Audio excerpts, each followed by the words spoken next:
Cheat day is a very funny concept. People treat cheat day like a weekly stipend. What is the right macronutrient breakdown? You have to understand reality versus a gimmick. You cannot just do 1000 crunches and expect the belly fat to lose. The protein bars can mess up with your insulin levels. People have to understand that everything works systematically. People consider cholesterol as an enemy. Insulin spikes a bigger enemy. The scans, they are not accurate. They still have 4 to 6% margin of error. Digestion starts not from the stomach. It starts from the brain. Let's start with the fundamentals. Strength training, flexibility, cardio. What should people follow?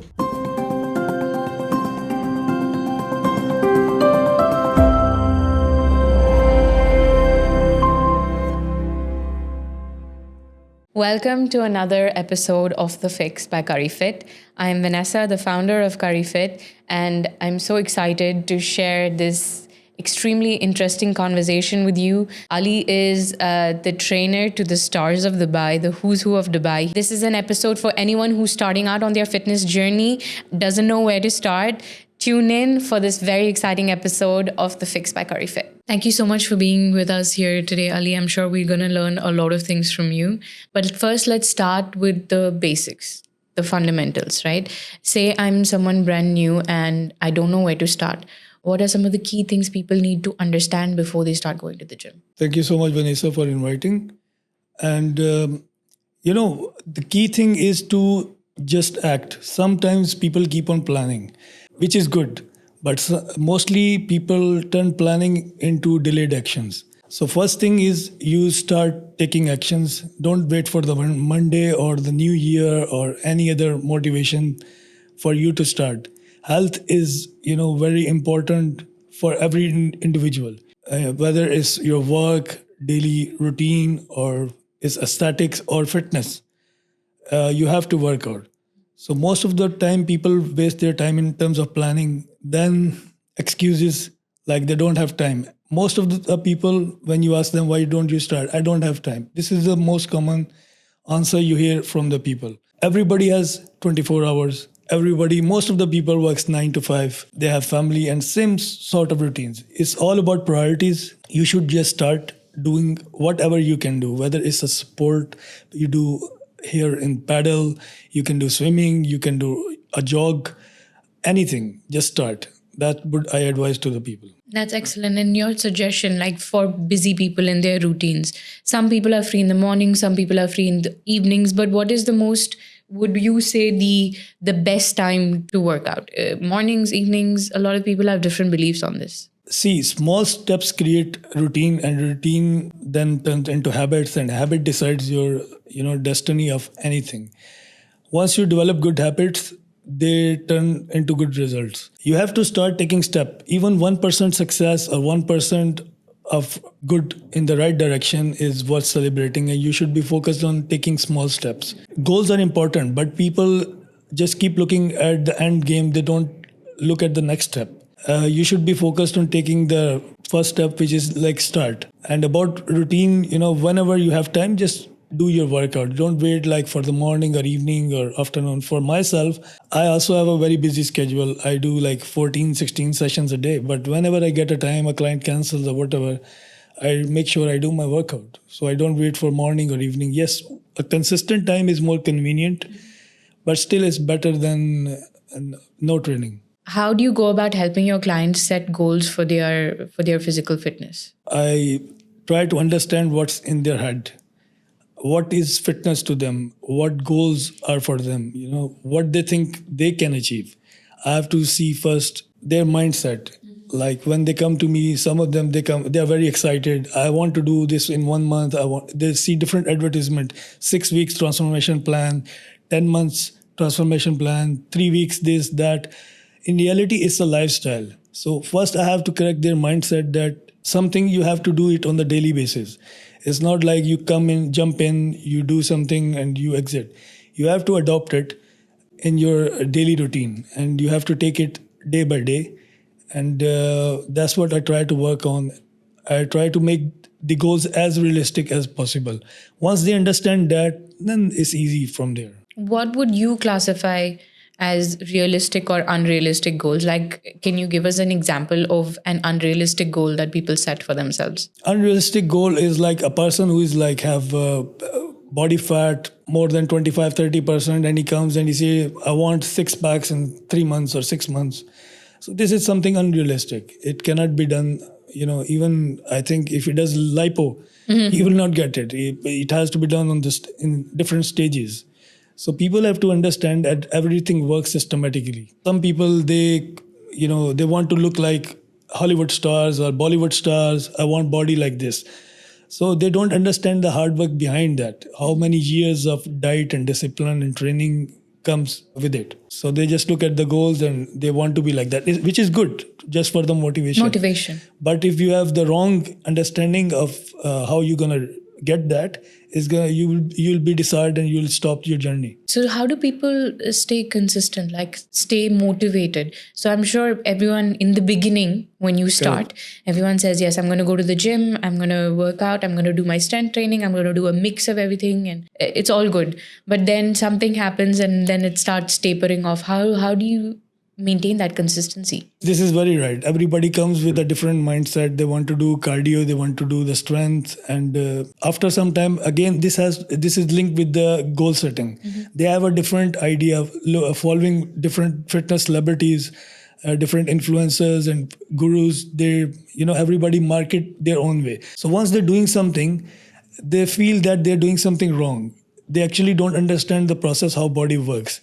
Some people, they come to the gym. The common thing you will see, they start doing crunches. They do a lot of core exercises if they want to lose the belly fat. They think by doing the core exercises, they're going to lose fat from the belly.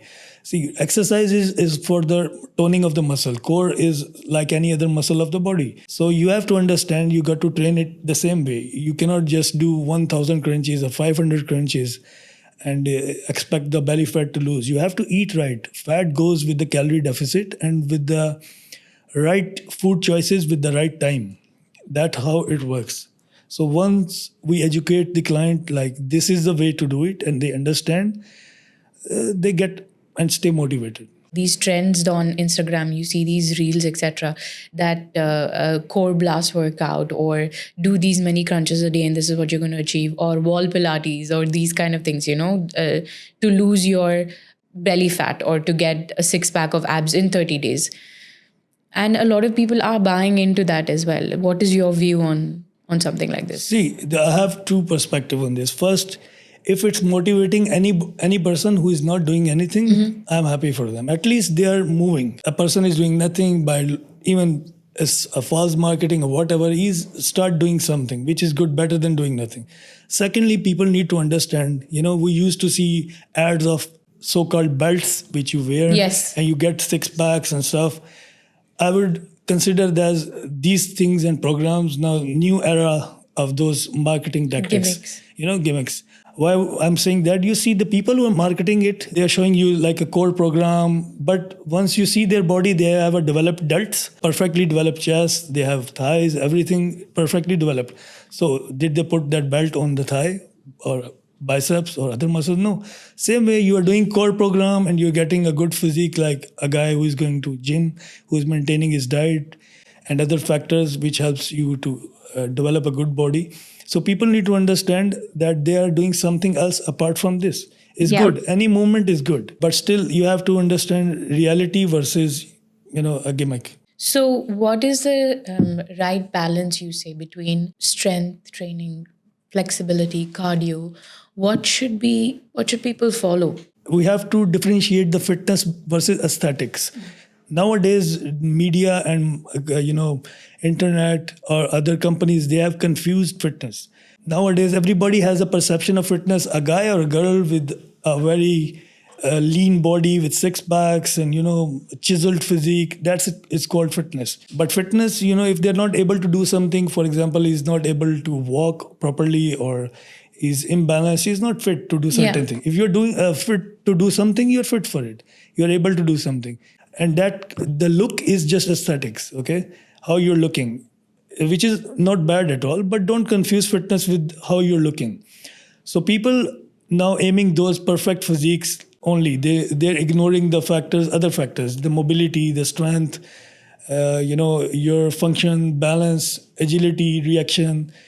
All these things should be considered as well. You need to have a right balance to create Correct. a plan. The plan should be, you should be doing everything. For example, body is a very smart organism, you can say. If you are, for example, if you're doing bicep curls, you're contracting one muscle, but the antagonist muscle, which is opposite tricep, is stretching. So if you're doing just only one thing, you are compromising the other thing. So if you are building strength, you have to do something for your reflexes as well. You have to work on your balance as well. If you just keep on building and building and building, you will not get fitness, because maybe in your life you do certain movements which are not been done in the bodybuilding, in certain plane of motion. You'll get injured because your body is not used to work in certain plane of movement. Correct. So you should keep a perfect balance in cardiovascular exercises, some stability exercises, strength exercises, flexibility, stretching, everything. Like you mentioned about injury, we see that very common. How do you suggest people avoid this kind of injury? As they say, motion is lotion and movement is the best medicine. What we see is people, they just do certain sort of workouts. For example, a guy go to the gym, he just do the strength training, nothing all. Or somebody just do cardio, he say, I'm just a cardio guy, I don't do strength. So what's happening? They're training their body in a certain way, in a certain planes of motion. But in reality, we're moving our body in a very different angles. For example, you're traveling, you're putting your bag into the cabin Above area you. up above. You're now lifting the bag, you're moving in a different direction. In the gym, you're not doing such movements. So you should keep your workouts in a way which reflects everyday Your daily movements motions. and different planes of motion. So when your body do such things, your body is ready for it. Another thing is your body is most vulnerable in the end range of motion. Example, I can show you. If like this, my finger, if I'm moving, this is prone to move in this direction. Now it's made to move in this direction. But if it's you safe. move it the other way. Other way is it's not meant to move because of the joint. Correct. But it's most vulnerable at this point, because it's the end range of motion. Most of the people, they don't train their body in the end ranges, and that's where we are most vulnerable are. So we need to understand where we are most vulnerable, and we need to build our strength in certain range of motions. We can start with stretches, then load our body with weights and stuff, and then there are various ways to avoid So injury. how important is warming up?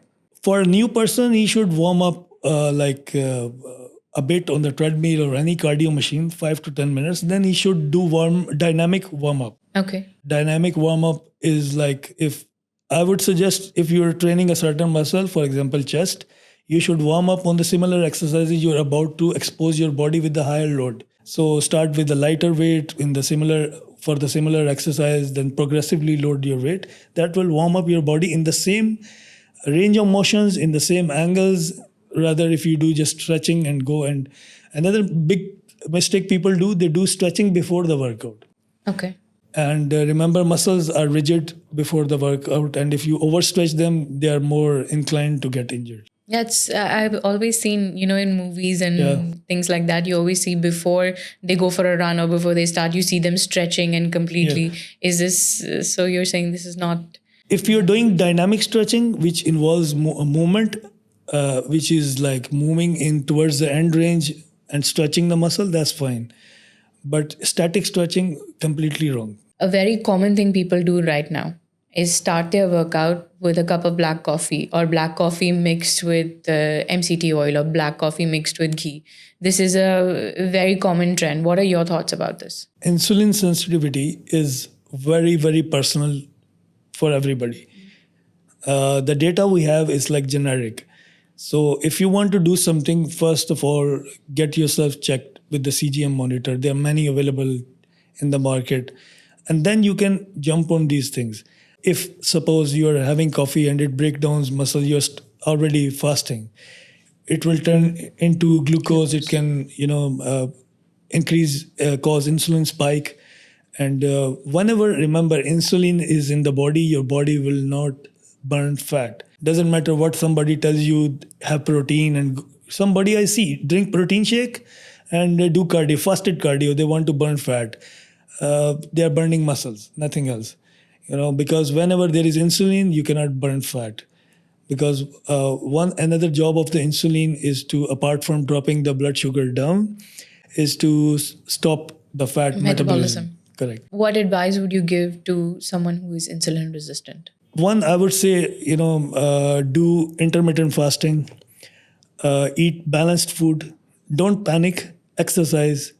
It's all basic. Sleep well, have little bit of sunlight, vitamin D. Make sure your vitamin D markers are good.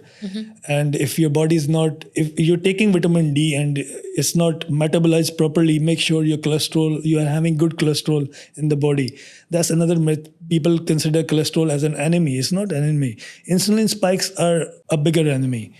So you have to see everything, what's happening with your body. Eat right food, balanced food, sleep on time. That's one of the most important element in fitness.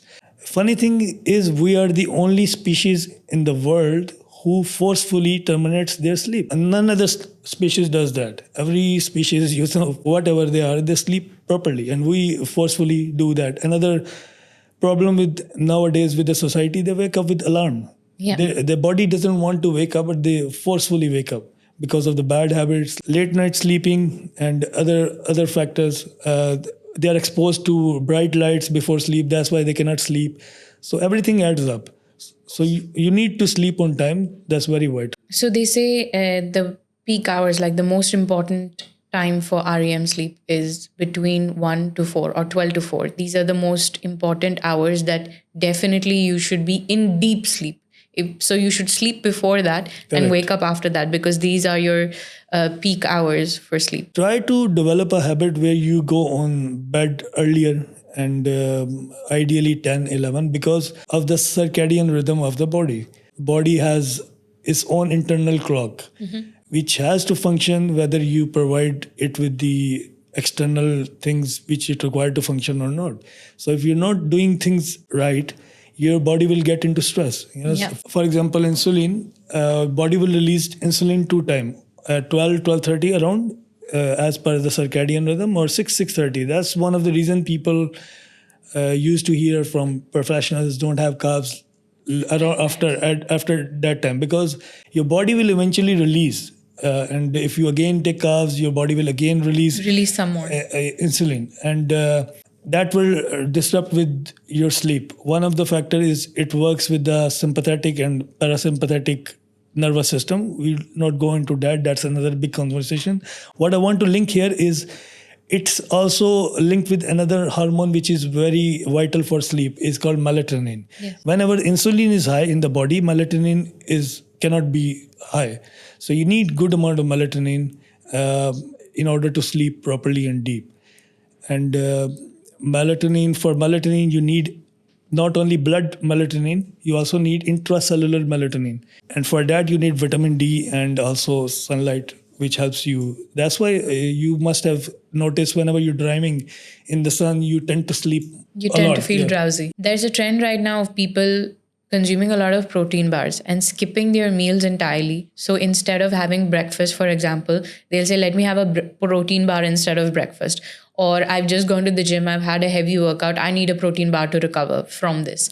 What are your thoughts on this? Regarding protein bars, it's a very interesting and good question, because I've seen also many people, it's their habit of finishing workout or before the workout or throughout the day snacking on the protein bars. They don't understand that it's come under the food grade. In food grade, they can write anything, this much protein, this much sugar, and eventually if you test them, it will be totally different. They are not binded by the law to put exact information. To be honest on the label. Second important issue is they put maltodextrin and they say it's without sugar.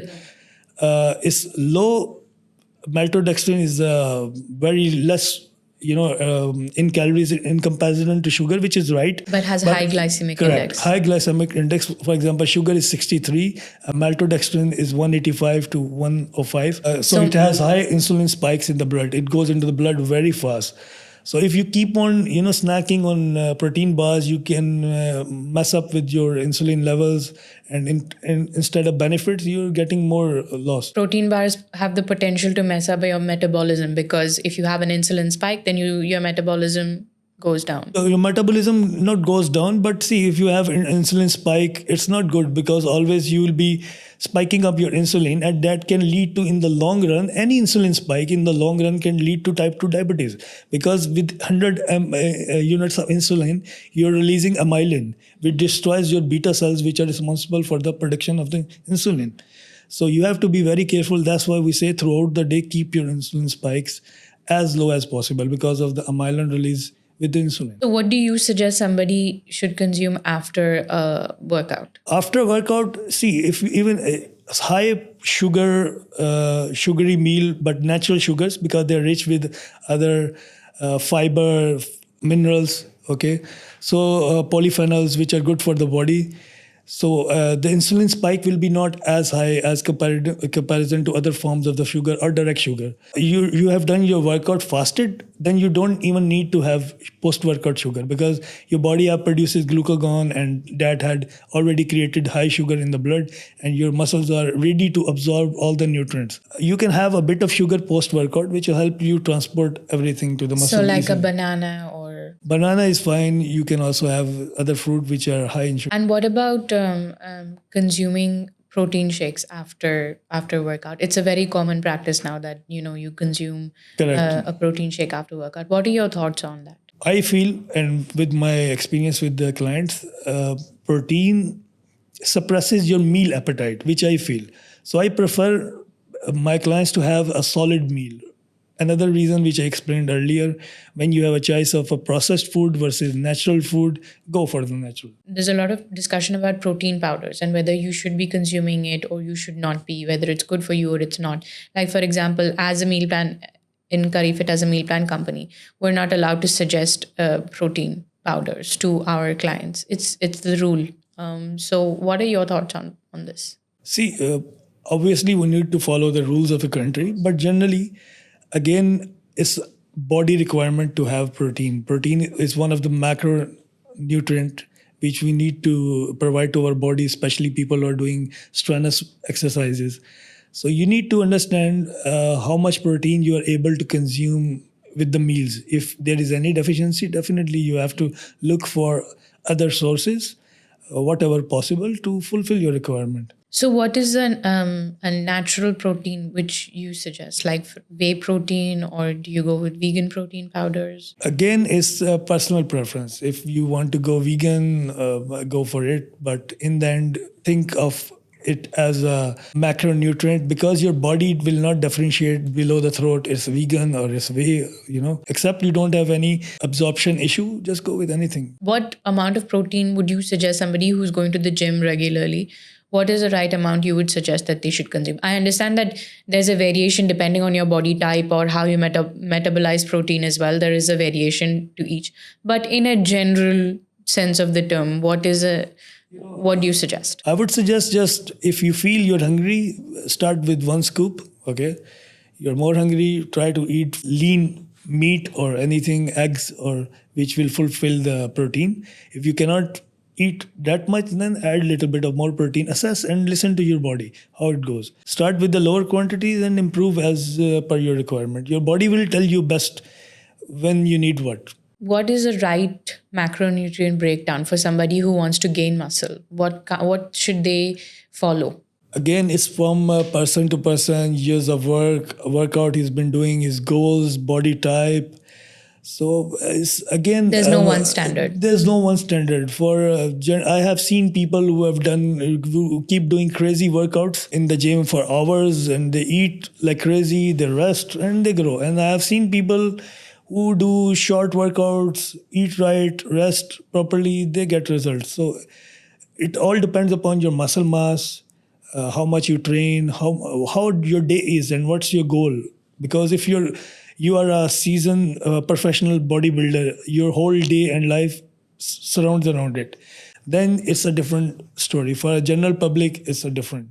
So you got to understand when you go to the gym or you're working with your PT, how your day is going, what are your ins and out, and then you figure it out how you want to take. How do you help your client with their meal planning? Like what do you look at first before suggesting to them what to do? See, I try to look what their habits are, what they are doing in their day.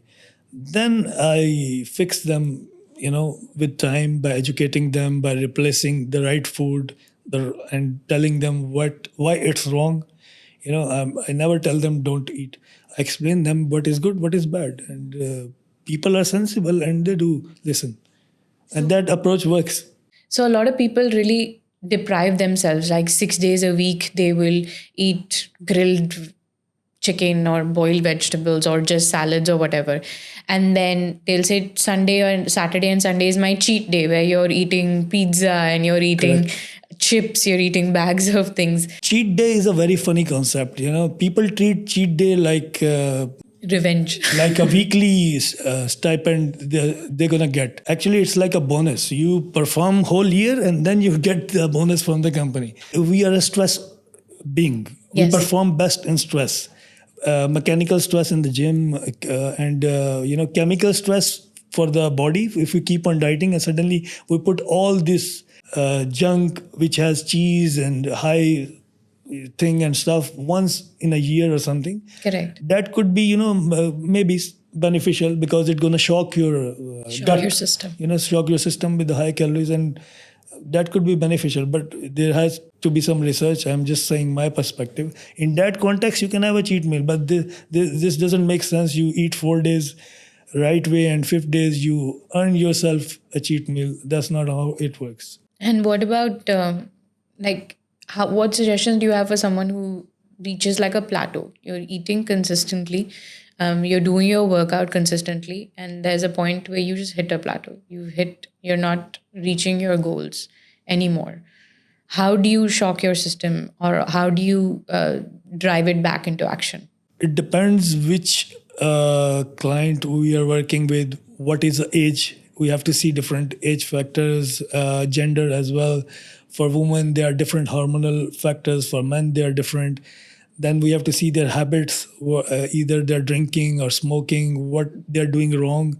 First, I have to rule out all the negatives of what they're doing. Then we're seeing how much consistent they are. There are some like external factors. You can see waist decreasing, muscle toning, water retention. Then there are internal factors. We can do body scans, fat scans, and which will give us an idea only, the scans, because they are not accurate, to which I will break down to the listeners. Like they think they are doing this analysis and this 100% correct. They are not. Even the advanced machines we have, like they still have 4 to 6% margin of error. Yeah. Those machines in hospitals I'm talking about. So these they will give you the right trend. For example, you're decreasing or increasing. To that context is fine. Other than the weighing scale, yeah, what would you say is some ways to measure your success? Like, for example, your weighing scale might be consistently telling you something, but you're still moving towards your goal. So a lot of people only want to see the number on the weighing scale. Correct. What do you say about this? Would you suggest there are other ways to measure your success? Yes. One of the thing is like you got to see that success is like you see how much bad habits you replaced with the good habits in terms of food, how much consistent you have become, how much active you feel. Secondly, scale, you will see similar or less change because you are training. Most of the people, they do strength training along with the cardio as well. So when you do strength training, you build muscles which are heavier than fat. So that's why scale is not moving a lot. And another thing, you got to understand how you look, how you feel. Inches. Yeah, around your waist, how good you're performing, your movement, mobility, sleep, all these things. And then you can check the blood markers. You can do a blood test and see. You have to understand as a PT how somebody is thinking, and you got to find a way to motivate them by educating them. another thing that you brought up was how the habits of drinking or smoking, etc., how they affect your fitness journey. Alcohol, it impacts your liver, and liver is very vital, similar as heart, but we always pay attention to heart. But liver is like the factory which is running the system.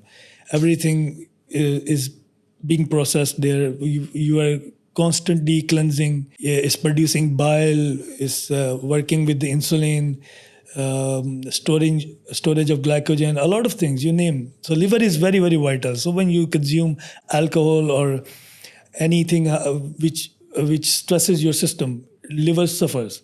Even medicine, when you take a lot of medicine which are beneficial for you, but it stresses your liver. So you got to take care of your liver in terms of alcohol. And smoking, it affects your lungs, first of all. Secondly, smoke particles become hindrance for the nutrients to reach to the muscle particles. That's another issue. And we know there are maybe 90 plus harmful chemicals or 72 plus harmful chemicals in a cigarette, which goes into your body. So avoid these things if you're really serious about your health and fitness. Another trend amongst people right now is they're switching to having smoothies, or instead replacing their entire meals with smoothies or drinks or things like that. Digestion starts not from the stomach. Most of the people, if I ask them from how the digestion process starts, many will say mouth, many will say stomach, but it starts from the brain. Now we start talking about food, like any food, chicken or even by the name of it, your mind starts processing and saliva starts coming into your mouth. So digestion process starts with the thought. And then you chew, it also releases hormones and the saliva, as I said, and then it goes into your stomach. So there is a way our body is designed to eat. We're not designed to take IVs and, liquid foods or stuff. It's good sometimes to, replenish the calorie deficit and stuff like that, but always opt for the solid food, the way we are designed to eat food. So don't just make it a habit of having smoothies or liquid drinks all the time. It will not do good in the long run. Thank you, Ali, for being with us here today. We gained some very important insights about physical fitness, where to start, and how to stay motivated on this journey. Let's move on to our next segment, which is you're going to show us some 15-minute meals that people can prepare, which are healthy, nutritious, and also will keep them going. Let's go. But what are you making for us today? This is called a protein bowl, and you can use it at any time, like pre-workout, as a snack, as a post-workout. You just mix and match things, whatever you prefer during the time of the day, according to your need. Okay. So let's start here in the bowl. We already have overnight soaked chia seeds and oats, and then we'll add a bit. So we soak that overnight, chia seeds, oats, and almond milk. Yeah, correct. Now we're gonna add some protein powder. 1 scoop, or as per your liking or requirement of the protein. Then we'll add some almonds inside, some almonds as per taste again. For carbs, some apple and blueberries I'm gonna add. After adding everything, you're gonna just mix.